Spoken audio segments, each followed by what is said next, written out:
fuerzas leales de Pancho Villa.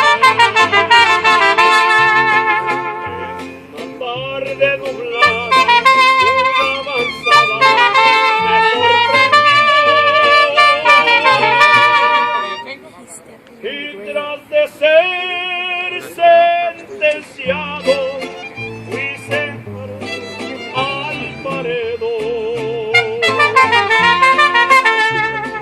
Ya cuando estaba en capilla le dijo Villa a su asistente: "Apartase ese caballo por educado y por obediente". Sabía que no me escapaba, solo pensaba en la salvación. Y tú, mi prieto azabache, también pensaste igual que yo.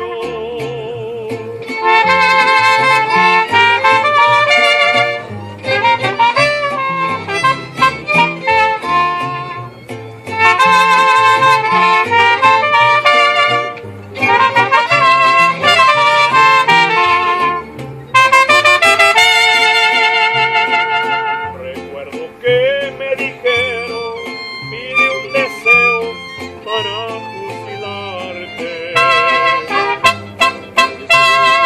Yo quiero ser fusilado en mi caballo prieto azabache. Y cuando en ti me montaron y prepararon la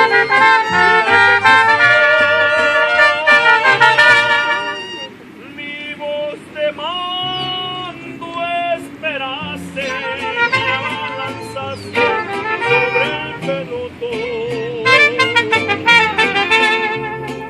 Con 3 balazos de Mauser corriste a azabache salvando mi vida. Lo que tú hiciste conmigo, caballo amigo, no se me olvida. Salvar tu vida y la amargura me hace llorar. Por eso prieto azabache, no olvidarte.